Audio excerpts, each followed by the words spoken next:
Vlerëson se marrëveshja e Ohrit është arritje të gjithë shqiptarëve dhe jo proni një partie politike. Në një reagim publik, Mustafa Dauti nga kjo parti ka kritikuar qeverisjen 24 vjeçare të BDI-s, duke thënë se gjatë kësaj periudhe nuk u realizuan plotësisht proceset kyçe që burojnë nga marrëveshja e Ohrit, përfshirë decentralizimin dhe përfaqësimin e drejtë dhe adekuat, ndërsa ka lëvdëruar 2 vite qeverisja të Vlenit. Sipas Dautit, për vite me radhë, qytetarët kanë dëgjuar premtime për projekte infrastrukturore si autostrada Shkup-Llaç, por pa rezultate konkrete në terren. Ai theksoi se në 2 vitet e fundit që nga ardha e Vlenit në qeveri janë ndërmarrë hapa konkret për avancimin e të drejtave të shqiptarëve dhe zhvillimin e komunave. Sipas tij, përfaqësimi i drejtë dhe adekuat po shndrohet në zgjidhje ligjore, ndërsa përmes planit operativ për punësim janë krijuar mundësi të reja për të rinjtë dhe vetpunësimin.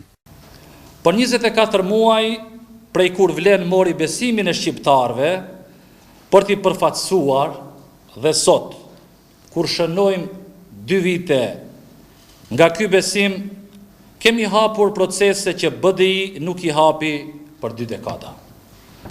Për 24 muaj, përfaqësimi i drejtë dhe adekuat më në fund po bëhet ligj, që do të thotë se po avancojmë marrëveshjen e Ohrit.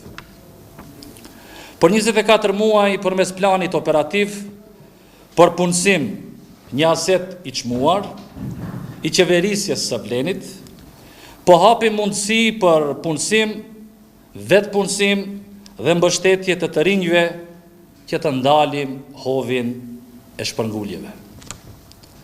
Për 24 muaj, autostrada Shkup-Llaç, nga gjendja në vend numëro, po hyrë dhe po hyn në fazën e realizimit dhe zhbllokimit.